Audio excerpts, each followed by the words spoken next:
Ginebra odia su vida y se odia a sí misma por no intentar cambiarla. Tira para casa antes de que te parta la cabeza que me tienes contento.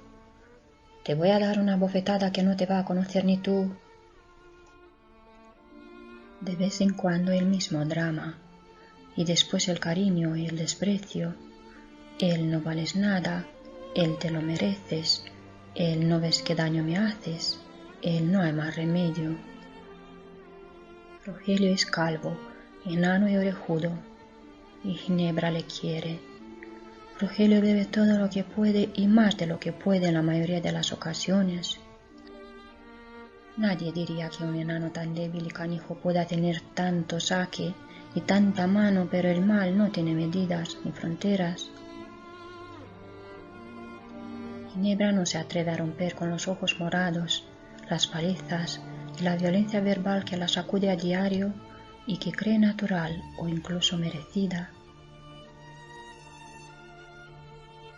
Cada Ginebra tiene un final para su cuento, que depende demasiado de su amor y de su odio.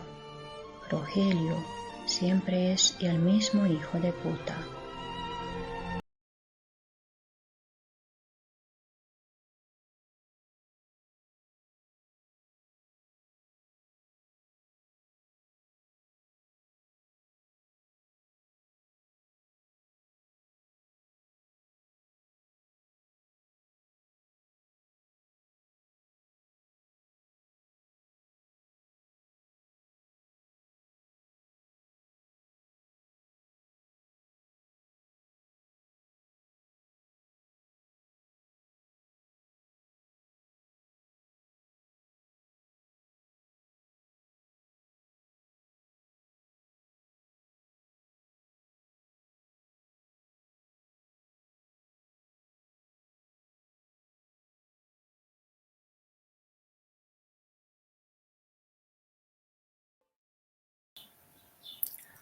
Hola, buenas noches a todos.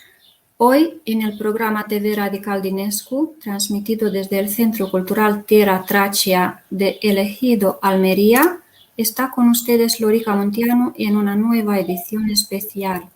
Tender puentes, quitar barreras entre personas, entre españoles y rumanos que viven en España a través de la cultura. Y hoy hablaremos sobre la literatura y el cine contemporáneo con nuestro invitado Rubén García Cebollero, el autor del texto que acabamos de escuchar. Rubén es poeta, escritor y guionista, ganador de varios premios y concursos literarios, entre ellos finalista del Premio Planeta de Novela de 2004, licenciado en Derecho y Humanidades, posgraduado como experto en guión, productor asociado de la película Cruz del Sur, de su impresionante obra literaria, más de 150 volúmenes de poesía y prosa, cinematográfica. Le vamos a pedir que nos cuente con más detalles a lo largo de esta charla. Soy Lorica Montiano, soy de Botoshain y estaré con ustedes desde Galápagos, Guadalajara. Rubén está con nosotros desde Barcelona y nuestro productor de esta edición especial es Mircea G. Florescu, de El Ejido, provincia de Almería. Es todo un honor y una suerte de haber coincidido contigo y descubrir tus escritos, y un placer poder presentarte a los míos. Te voy a pedir que nos cuentes un poco sobre los principios de tus actividades literarias. ¿Cómo empezó todo? ¿A qué edad empezaste a escribir y a publicar? A escribir antes de los 14. A publicar ya fue también sobre esa fecha, cuando me presenté a un premio y empecé a recibir premios y a ser publicado a raíz de esos premios. Hablamos más o menos de empezar en el año 99 a recibir premios y a empezar a publicar. ¿Te acuerdas de cuál fue el primer premio que has obtenido? Claro, me acuerdo bien porque al cambio serían unas 1.200 euros de hoy en día por 7 u 8 páginas. Y yo dije, increíble, ¿no? En aquel momento. Y eran poemas. Yo pensaba, cuando la gente dice, no, la poesía no te va a dar de vivir, todo. Yo decía, bueno, siempre es discutible. Ese premio lo daba Planeta Agostini y para mí fue un punto de inflexión porque entre más de 1000 autores que te seleccionen textos te hace pensar, pues a lo mejor tengo una calidad que yo pensaba que no tenía.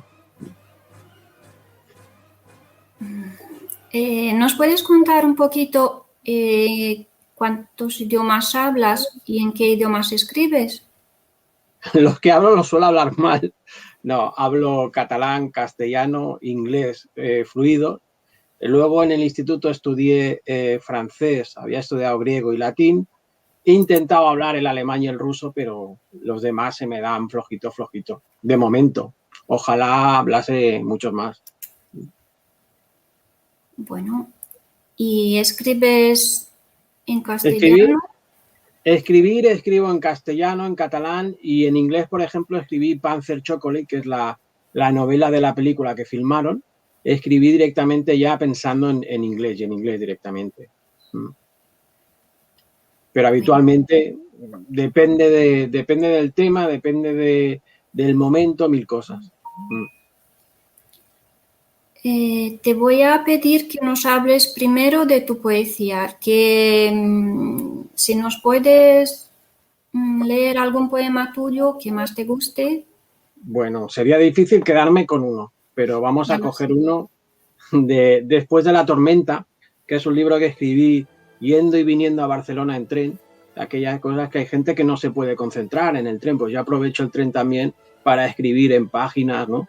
Y este es el número 6 de Después de la tormenta y dice así: y un día te duelen las lágrimas, como la lluvia seca, con esa sensación que ya no queda, nada que no pueda dolerte, nada que no recuerde, alguna ausencia, algún dolor, alguna herida, sobre los adoquines cansados de mirarte. No había ninguna playa bajo tantas promesas, ni se prohibió prohibir, ni se venció al nazismo, que aúlla como un lobo solitario en un bosque de cristales y miedos, de ficciones y vilezas, ofreciendo esplendores que jamás existieron. Todos quieren robarte, todos quieren devorarte la vida, llamar al sacrificio, y cuando te das cuenta, a ninguno le importa por qué lloras. Muchas gracias. Siguen siendo optimistas, pese a todo. Sí, en alguna ocasión al leerte he comparado tu poesía con Flores de Moho de nuestro Arguesi, sobre todo por ver la belleza más allá del dolor, del sufrimiento y por tu optimismo, claro. En el año de la COVID, ¿no?, que es uno de ejemplos de tus libros que a mí me parece optimista a pesar de todo, ¿tú crees que este optimismo podría volverse contagioso a través de la lectura, por ejemplo? Creo que sí. De hecho, había un libro mío que se titulaba Puedo cambiar el mundo. O sea, soy capaz de cambiar el mundo. Y venía a decir que la poesía tiene esa fuerza, porque cuando la gente siente dolor, como decía Joan Margarit, su refugio suele ser la poesía. Está la literatura, pero el germen de la novela, el germen de Homero, es la propia poesía. Sí, sí. Justamente en el año de la COVID está el poema Actitudes Alternativas, que imagino que querrás que lea. ¿Sí? Sí. Dice así: cuando dejas atrás un país perdido, en busca de una casa que te acoja, el cuerpo sobrelleva los cerrojos de estar entre dos mundos, de sentirse en ambos desatado, que en ninguno sientas la pertenencia, estar partido entre lo que viviste y lo que vives. Hoja, por escribir que ante los ojos sueña un mundo mejor, este morirse tantas veces por ver inoportuno el modo en que te miran o te ignoran. Este dolor de ser en tierra extraña, un ser humano más, otra persona, renaciendo entre el trigo y la cizaña.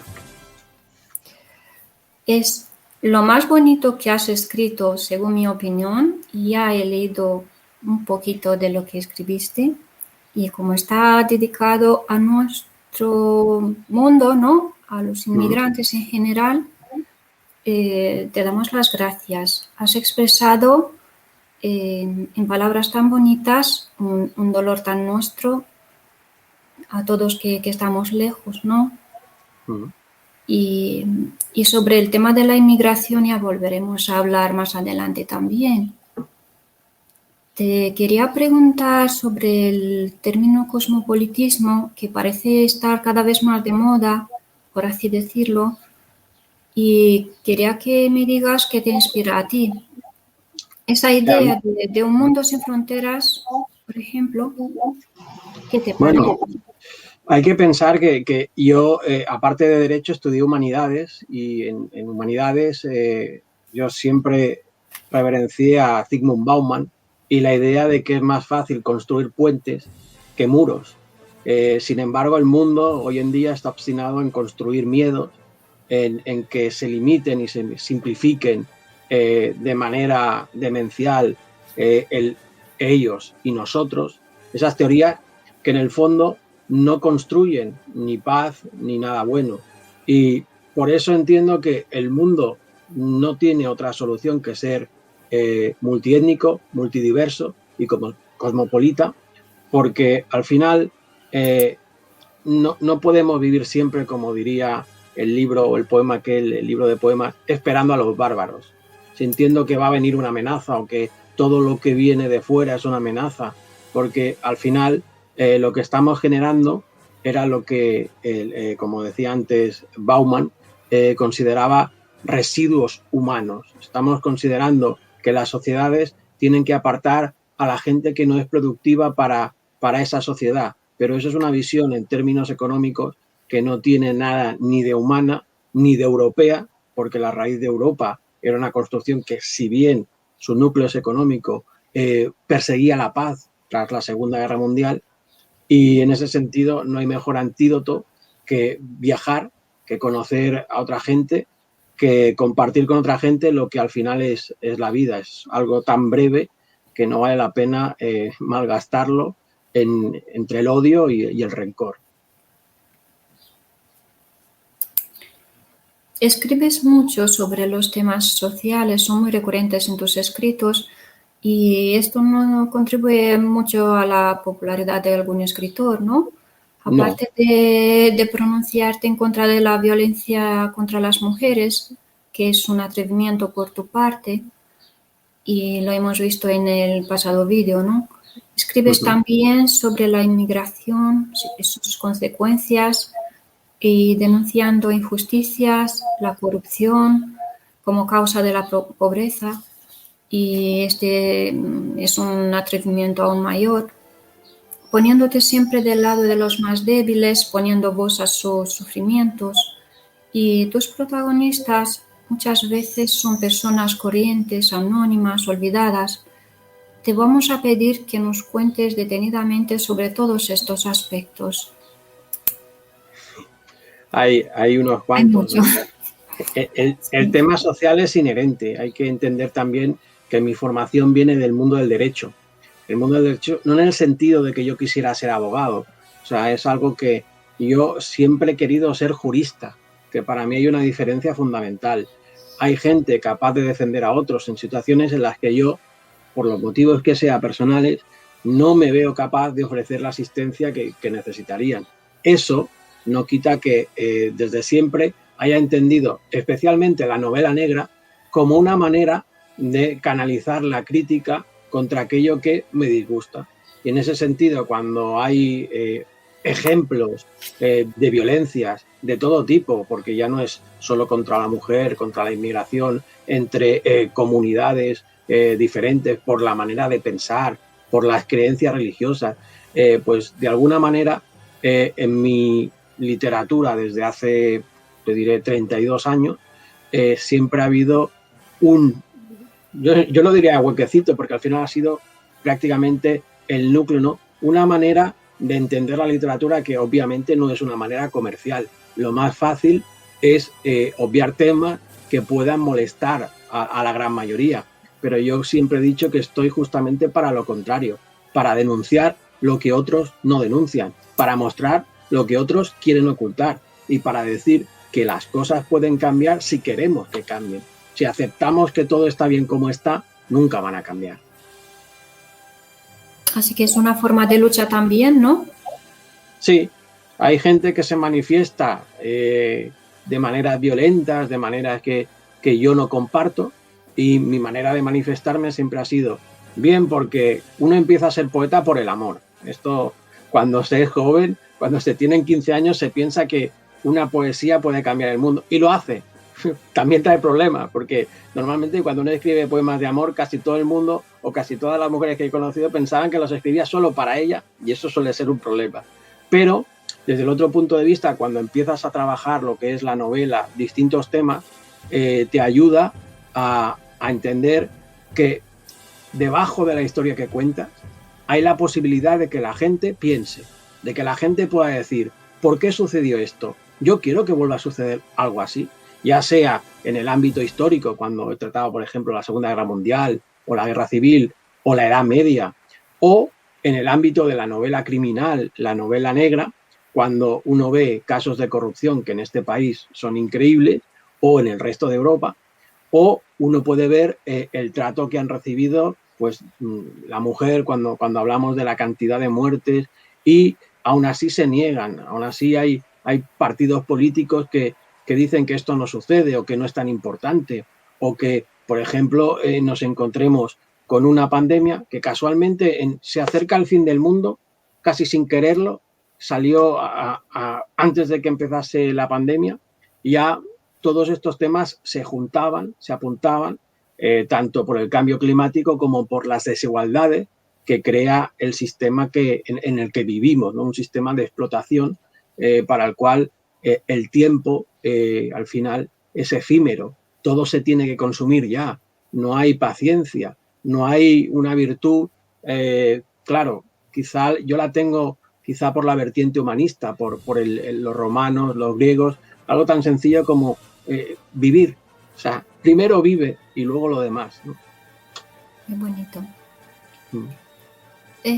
Sobre tu última novela que escribiste sobre la Segunda Guerra Mundial, que yo también tengo, ¿nos quieres contar un poquito?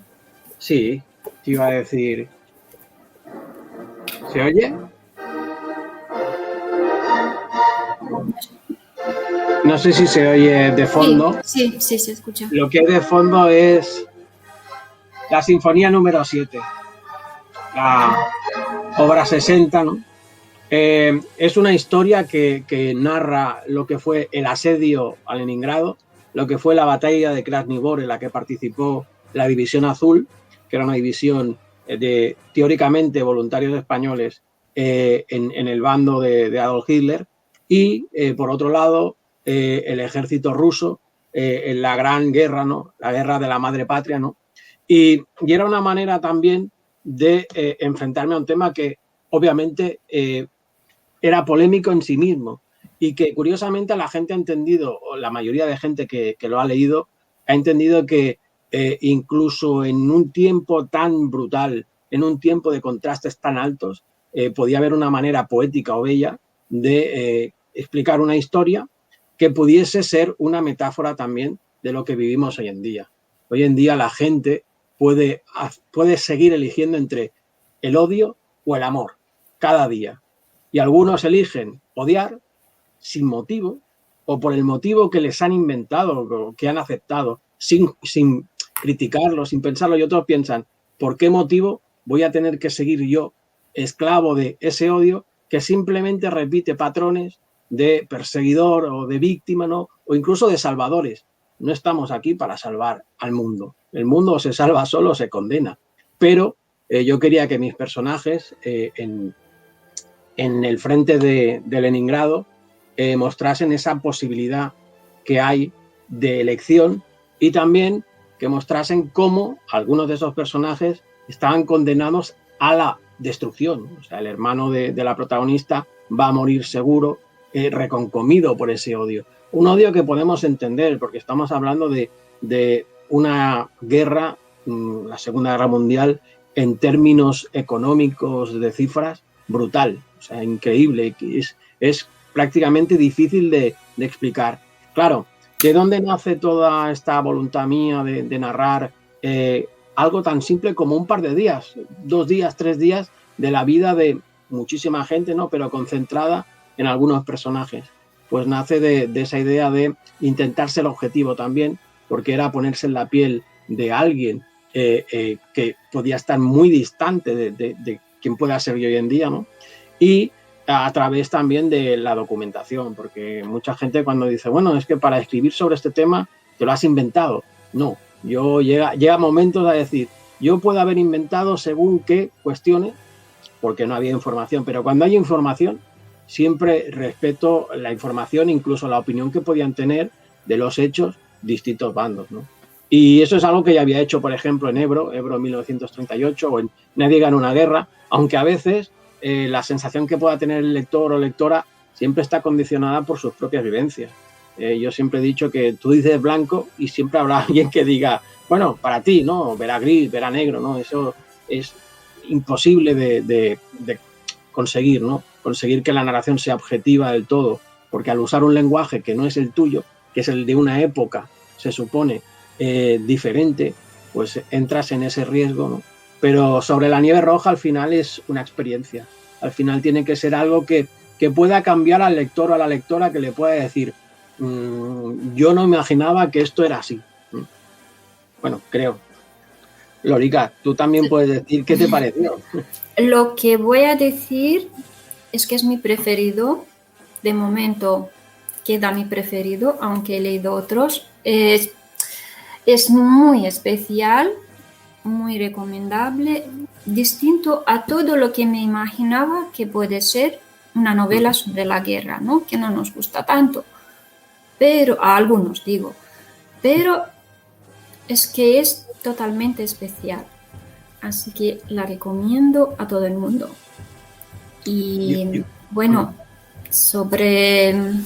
también quería preguntarte sobre lo has mencionado, ¿no? Nadie gana una guerra. Este no está terminado, pero casi que está compitiendo con Sobre la nieve roja. Hay una diferencia fundamental. Nadie gana una guerra estaba condicionado por el hecho de que primero fue un guión de cine. Primero fue lo que primero escribí fue una versión, incluso en inglés, de lo que iba a ser la película que íbamos a filmar sobre la batalla del Ebro. Lo que pasa es que con la productora y con los directores que querían en un principio hacer la película, al final fue pasando el tiempo y yo acabé diciendo, si yo lo tuviese que contar otra vez, porque yo ya había contado la batalla del Ebro en Ebro 1938, dije, si lo convirtiese en novela, ¿qué pasaría? Y nació de ahí. Sin embargo, en Sobre la nieve roja, lo que pasó es que yo tenía completa libertad y quería contar una batalla de una manera que fuese diferente, mucho más breve, porque hay muchas novelas, por ejemplo, Pérez Reverte, en la que él publicó el año pasado, Primer Ebro, pues a lo mejor usa 600 páginas para hablar de 10 días, ¿no? Y yo quería que alguien pudiese entrar en lo que fue Krasnivor, en el asedio a Leningrado, simplemente de una manera que lo atrapase, de una manera que fuese poética, de una manera que le dijese, todo lo que te estoy contando pasó, es brutal, es increíble, no lo entenderás si te pones a juzgarlo desde el tiempo presente, pero te puede ayudar a comprender cómo puede ser de brutal la propia humanidad y al mismo tiempo a mantener la esperanza, porque el hecho de que acabe como acaba, de que vivan lo que viven, en el fondo es una manera de que las peores cicatrices cicatrizan. Y también el bien y el mal es una elección, ¿no? Sí. Para cada uno de nosotros.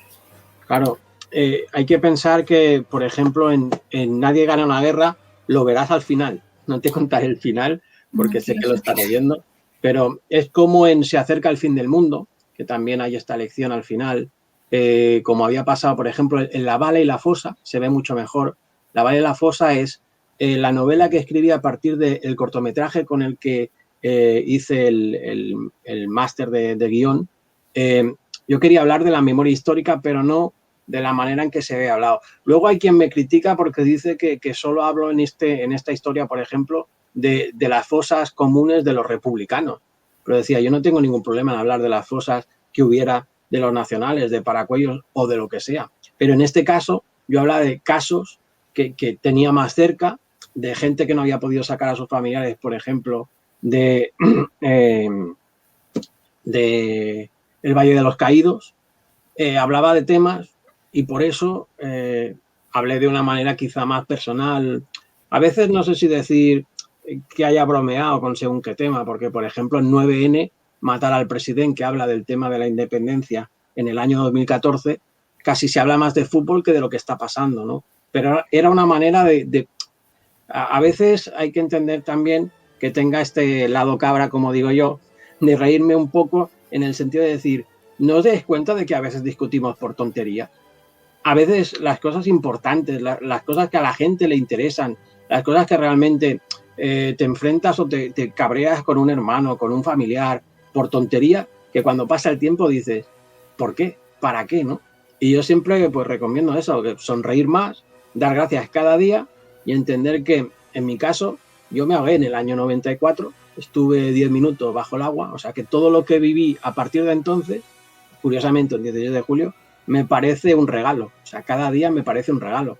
O sea, que muchas veces cuando los temas que llevo, porque veo muchos problemas de mucha gente, siempre digo, dentro de un año será un problema para ti, porque ahora puede ser el fin del mundo, te parece que esto es, vamos, no hay solución, pero si algo me ha enseñado la vida es que es como el agua, siempre encuentra su camino, siempre fluye, ¿no? Y eso es lo que intento en la mayoría de novelas, que cada una sea diferente, que no te ahoguen, esa sensación de que sí que hay alguna que en algún momento, por ejemplo, Ebro 1938, el primer capítulo, yo quería que te sintieses bombardeado o bombardeada como lector o lectora, que sintieses que la información que te caía encima era como un bombardeo. De hecho, tuve la mala idea de ir a una recreación histórica en la que me vestí uniformado tal y en la que nunca había sentido tantas explosiones juntas en un solo... bueno, en unos instantes fue como vivir dentro toda esa experiencia, porque en el fondo a mí me encanta poder ir a los sitios. A mí me encanta, realmente es la excusa perfecta para decir las zonas, por ejemplo, de Pàndols, Cavalls, las sierras, todo esto, el propio Ebro, a mí me encanta poder pasear porque en el fondo hay esa parte de naturaleza que no tiene la ciudad. Yo suelo hablar muchas veces de Barcelona, que no lo niego. Barcelona suele ser un tema de trasfondo en la mayoría de novelas, ya sean negras, novelas históricas, incluso en Sobre la nieve roja acaba saliendo de alguna manera Barcelona porque el personaje tiene alguna vinculación con Barcelona. Pero es normal, yo nací en Barcelona, he pasado muchísimo tiempo en Barcelona, ya sea por librerías, por trabajo, por mil cosas, y creo que también ayuda cuando uno lee a poder recrear o a poder luego comprobar que esos sitios que está contando el autor existen. A lo mejor no puedes ir en ese tiempo, porque aquí hablamos la mayoría de veces en historias que ya han sucedido, ¿no? Por ejemplo, en Barcelona sobrevive la última novela publicada, quiero decir. Claro, cuando yo la escribí, los atentados todavía no habían sucedido, que es algo que luego no sabes cómo... No sabes si tienes que publicarlo o no, porque tienes ese punto que te reconcome de decir, ostras, ha pasado, quizá no deberías haberlo imaginado, pero piensas una cosa que no sé. Lo que sí que voy a hacer es te voy a leer un párrafo de Barcelona sobrevive, que dice así, ya, a ver si te gusta. Dice, la gente se ha acostumbrado a la irresponsabilidad, a pensar solo en sí misma. Así te vuelves insensible a los gritos de los demás. No escuchas la petición de auxilio. Crees que ya responderá otro. Te engañas. Quieres vivir en tu burbuja la ilusión vacía, falsa, de la seguridad. Crees que la indiferencia es normal. Te has acostumbrado al sufrimiento ajeno, nunca al tuyo. A que no te afecte, a que no te importe, a que no sea cosa tuya. Te puedes lavar las manos como Poncio Pilatos con cara de Mr. Bean. ¿Ya nadie llora por los débiles? En esta novela hay obviamente muchos momentos de crítica social porque los personajes son policías, son Mossos d'Esquadra la mayor parte de las veces, de patrulla, gente que está en la calle, no gente que está en despachos, en oficinas, ¿no? Y bueno, uno de los protagonistas justamente trabaja en desactivación de bombas. Fue una idea que cuando en el 2015 dije, si escribiese una novela, yo ya había escrito sobre el yihadismo, el terrorismo islámico en una novela que todavía no he publicado en castellano, me tendré que perdonar, pero hay cosas que a veces dices, no la quise, se llamaba Las lágrimas perdidas, y cuando pensé en qué podía pasar en 2015, pensé en son 2 novelas de hecho, ¿no? Y en el fondo estaba hablando de Barcelona y de esa capacidad que tenemos todas las ciudades, todas las personas, de sobreponernos a cualquier tragedia. Gracias. A ver, quería preguntarte también sobre los relatos cortos que estás escribiendo. Algunos son sorprendentemente bonitos. Aquí está Todo el tiempo del mundo. Todo el tiempo del mundo, sí. Curioso. La idea que hay en Todo el tiempo del mundo, que luego hay incluso autores que han tenido el mismo título, hay canciones, ¿no? Esta idea venía de hace ya como 15 años, por lo menos, de sentir justamente que hay momentos en los que puedes tener todo el tiempo del mundo. Es decir, esos momentos que no los cambiarías por nada y que no tienen que ver con lo que tengas o dejes de tener, sino con lo que sientes y con la intensidad con la que se pueden vivir esos momentos, ¿no? Y me gustaba mucho y de hecho también es uno de mis libros preferidos, porque en Todo el tiempo hay muchísimas historias completamente diferentes. Algunas, como por ejemplo la del cuenco, que hay un amigo lector que está en Cuba, que le mando un abrazo, Ovaldo, que decía, nunca me he sentido tan encogido leyendo algo como con el cuenco, ¿no? Como con la historia del Kursk, ¿no? Y yo decía, es que en el momento en que lo escribí, yo me sentía dentro de esa tragedia, ¿no?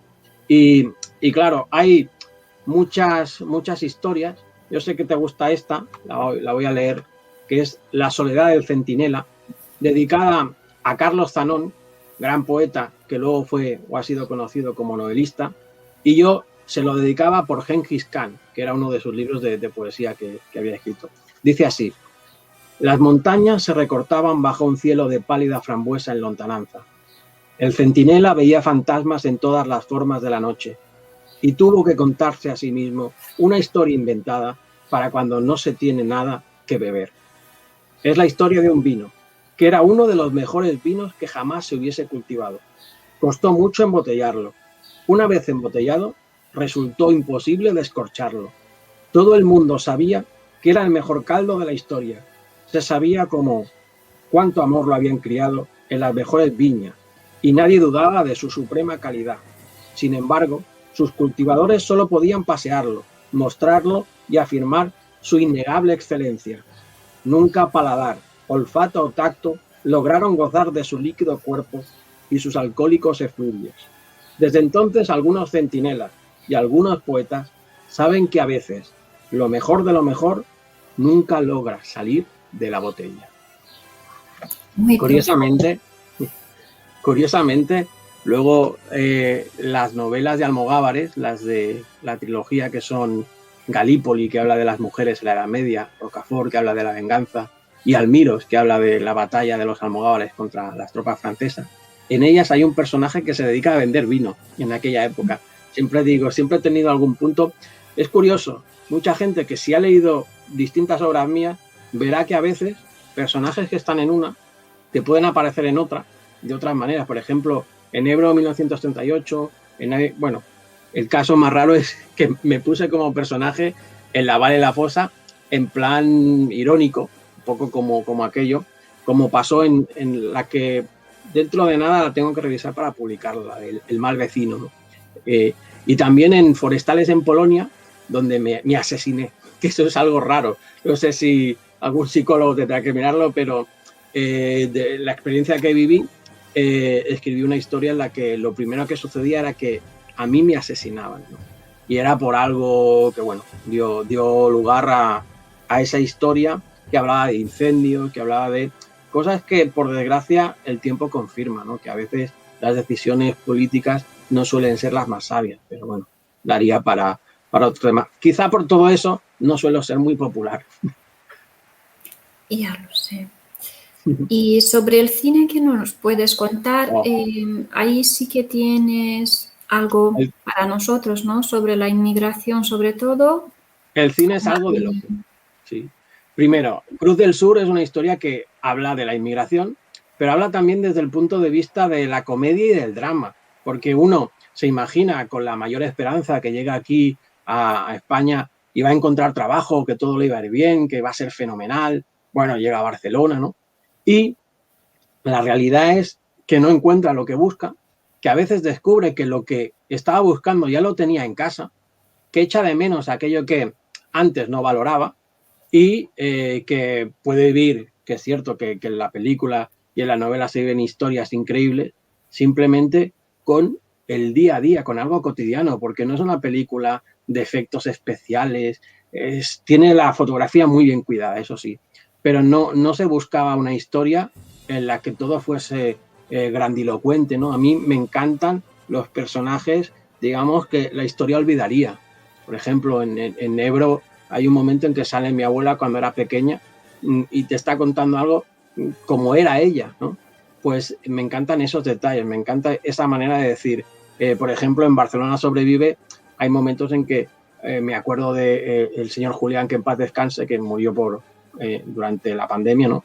Y pienso, son personajes, son personas que un personaje nunca es una sola persona, ¿no? Pero que te ayudan a mostrar que incluso el granito más pequeño de arena ayuda a cambiar el mundo, ayuda a hacer que la vida sea mucho mejor, porque hay gente que piensa, en muchos momentos hay mucha gente que piensa, no puedo con esto, qué problemas, o yo me gustaría tener, y yo siempre digo, da gracias por lo que tienes, y piensa, ¿podría ser peor? Sí, y podría ser mejor, pero seguro que hay una manera de mejorarlo, pero esa manera pasa por cambiar cómo lo ves y cómo te lo tomas, porque no puedes cambiar que sucedan desgracias, cada día suceden desgracias, pero sí puedes pensar si tú vas a vivir el resto de tu vida pensando en esas desgracias o no, y en valorar el tiempo, porque mucha gente dice, es que no tengo nada, dices, tienes tiempo, el tiempo no tiene precio, mucha gente malgasta el tiempo en cosas que no le aportan nada en lo personal, a nivel, ya no digo a nivel económico, sino a nivel espiritual, por ejemplo, a nivel cultural, y todo eso no es una cuestión de tener más o tener menos, sino de querer. Entre la noche y el día solo existe la voluntad del hombre. Y cuando la gente quiere, hombre, mujer, siempre encuentra la manera de que lo que quería o intentaba mejorar, mejore. También hay gente que está empeñada en que las cosas no mejoren, aunque las cosas, por ejemplo, no cambien, ¿no? Pero eso es normal, porque mucha gente necesita construir muros, necesita protegerse, no de la vida, sino de la propia muerte, porque tienen miedo no a la muerte, sino a vivir de otra manera. O sea, tienen miedo a ese cambio. Cuando uno acepta que el cambio es lo que sucede cada día, nada permanece, algo de Heráclito, o sea que nunca vuelves a ver el mismo río ni la misma novela, incluso, bueno, aceptas lo que me ha pasado a mí alguna vez, que he perdido novelas. Yo he perdido novelas con pendrive, con ordenadores, mil cosas, y aceptas ese punto de decir, es la vida, no me puedo enfadar por eso, al contrario, doy gracias. O sea, yo pienso que mucha gente que dirá, bueno, es que es muy fácil decir, digo, no es que sea fácil, es una decisión personal.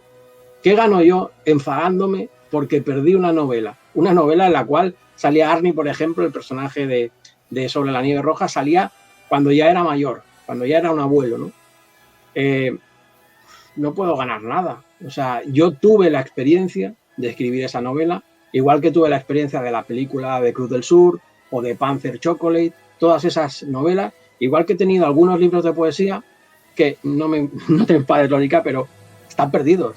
O sea, tengo libros que se perdieron porque o no los guardé o antes tenía la costumbre de guardarlos en papel, que era mucho más fácil de saber, ¿no? Pero ventajas y desventajas de los ordenadores, a veces uno piensa, bueno, lo he guardado, lo he enviado, ¿no? Y a veces se pierden por cosas que soy culpable, lo sé. Pero, ¿estás enfadado con las nuevas tecnologías entonces o cómo lo ves? Bueno, no estoy enfadado. Piensa que yo estudio humanidades en la UOC, a distancia. Mucha gente cuando me dice, yo he teletrabajado, por ejemplo, como árbitro, que es como una especie de juez haciendo laudos, desde hace más de, te diré, casi 11 años. Cuando la gente habla del teletrabajo, ¿no? Mi mujer ha teletrabajado desde hace muchos años también. Y no estoy enfadado, lo que pasa es que a veces no es el problema de la tecnología, el problema soy yo por no tomar medidas pensando, esto puede pasar, ¿no? Lo que más me duele es que perdí una entrevista con el poeta Jesús Lizano, que en paz descanse, que quizá algunos de los fotogramas, algunos de los vídeos que hicimos, hay un amigo que es Eduardo Rodrigo, que puede que tenga parte de material, pero el material que yo había filmado desapareció. Desapareció porque se fundió el Mac y sigo sin saber dónde está el disco duro. Se envió a una empresa informática y es casi para escribir una novela. De hecho, bueno, no sé si lo he comentado antes cuando hablamos de los relatos, ¿no? El de La huella de un chispazo nació de eso, de esa idea de decir, ¿qué pasaría si lo que me pasó? Te has quedado sin, y el último libro que pudieses escribir, ¿de qué iría? Y decidí escribir un libro de relatos muy cortos, muy breves y muy diferentes. Que, claro, son muy diferentes también, a lo mejor a todo el tiempo del mundo por los años que habían pasado, ¿no? Por la manera.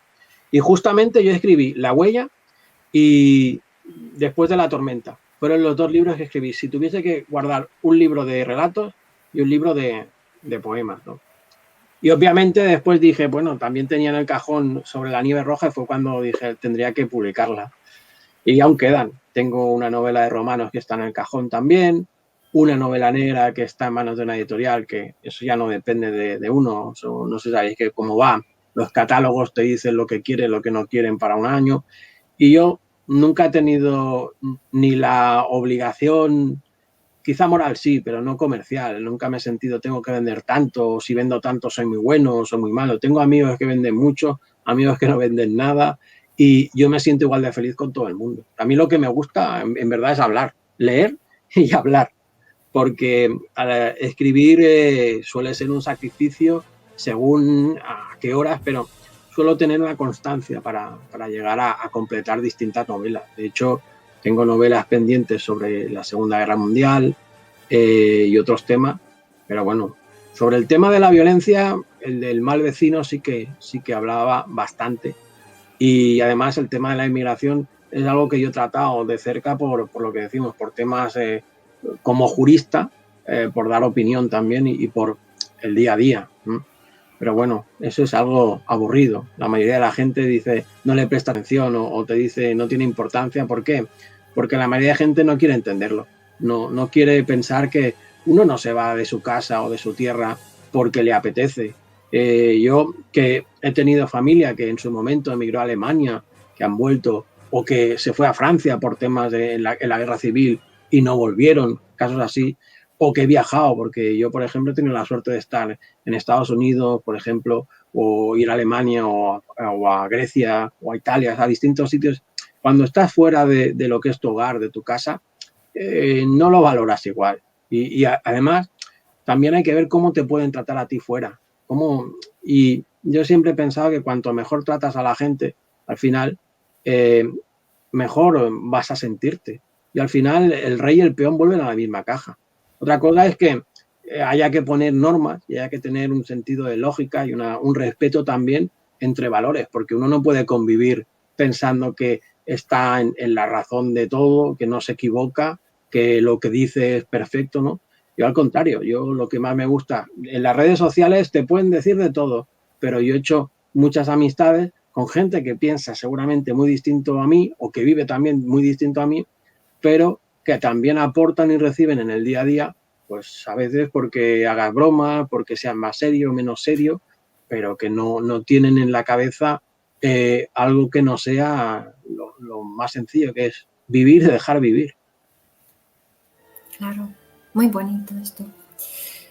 ¿Y qué se siente al llegar tan lejos? Por ejemplo, después de la experiencia como finalista del Planeta y de ganador de tantos otros premios y sumando tantos volúmenes publicados, ¿cómo te sientes? Pues uno siempre piensa que aún queda mucho por decir.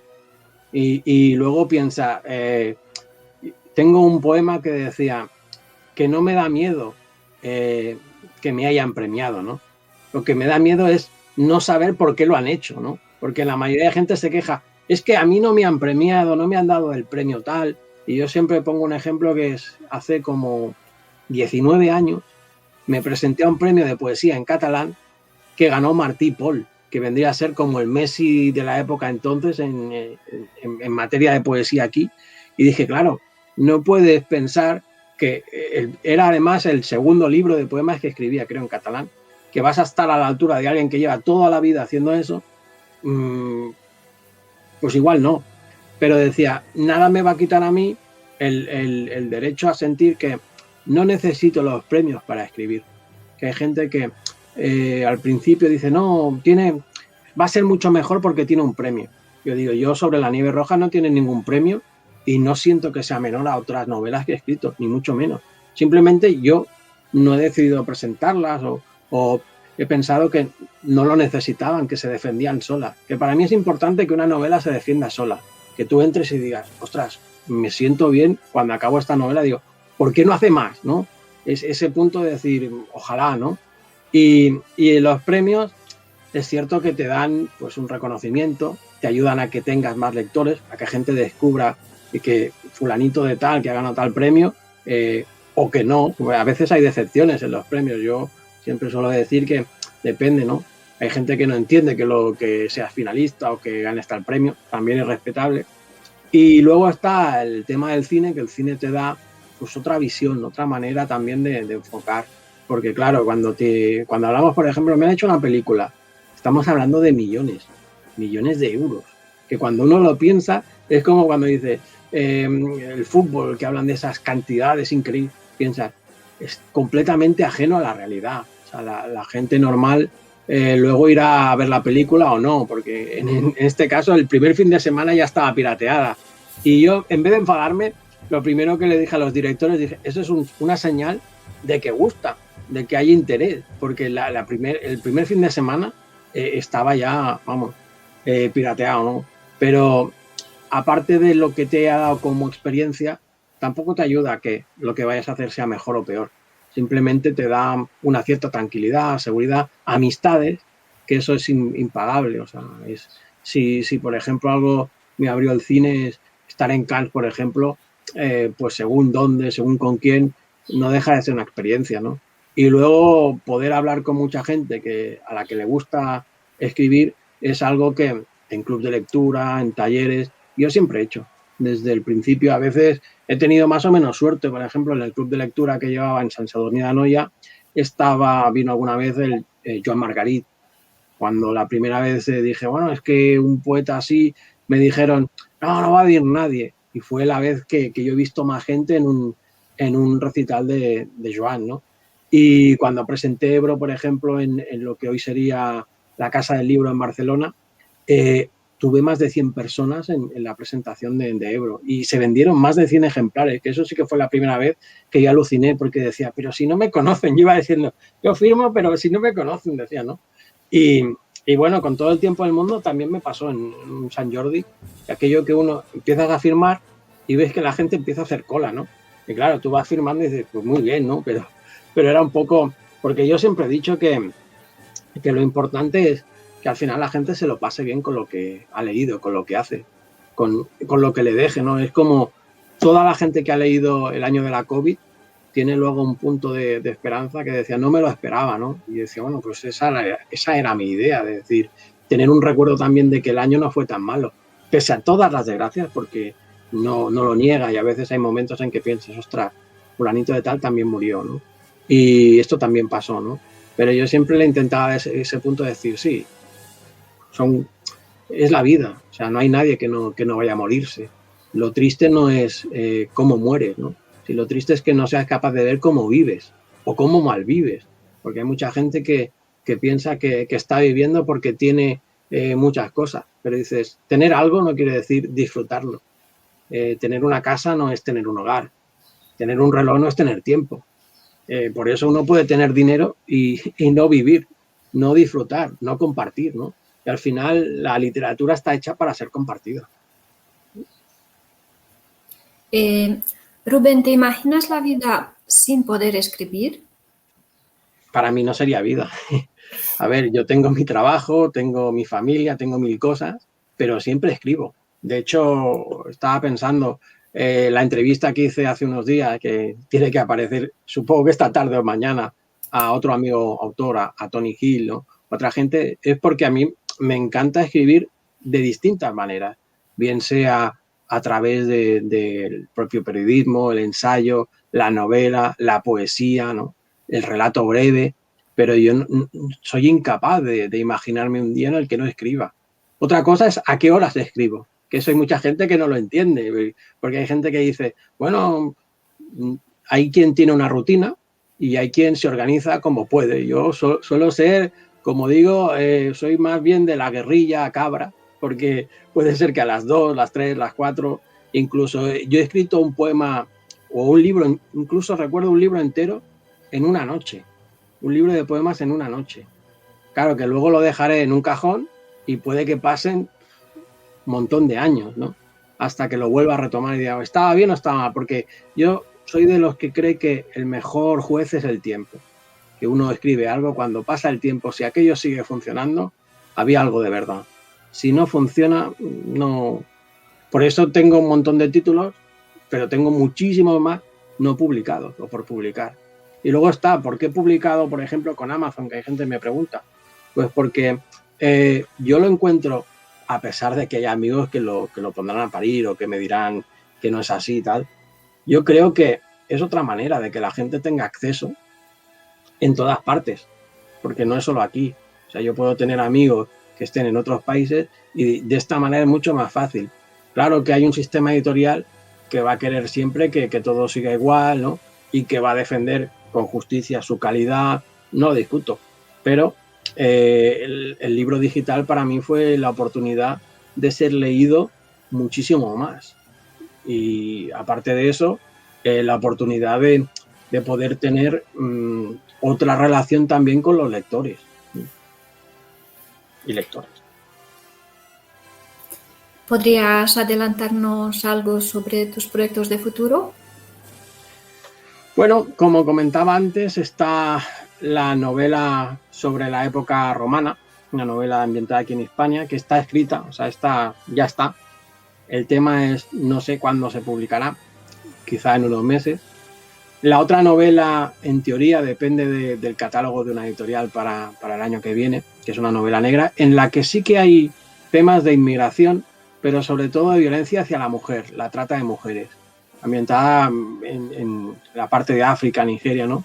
Y en la que salen algunos detalles, como puede ser Paco Camarasa, que en paz descanse, gente así de la novela negra, a los que hay un pequeño guiño, porque Lloré, por ejemplo, sale en algún momento por el festival de Flores Negras, esas cosas, que dije, bueno, y tengo muchísimos otros proyectos que están esperando que me organice, porque a veces es cuestión de tiempo.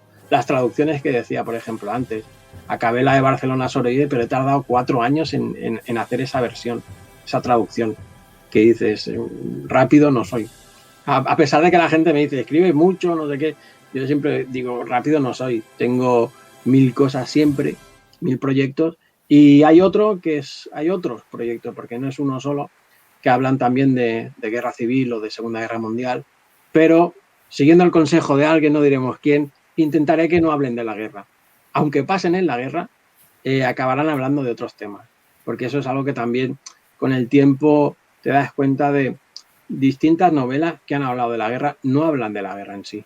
O sea, en mi caso, por ejemplo, intenta que la guerra sea un paisaje, a lo mejor de fondo, ¿no? Pero en el fondo buscas otro tema, buscas otros temas, ¿no? Y libros de poesía, supongo que tardaré más. Tengo unos cuantos por publicar de poesía, pero cuando digo unos cuantos, hablamos de decenas de libros de poesía que están ahí, que no he publicado. Sí. Bueno, hay días que te parecen muy buenos y días que te parecen muy malos.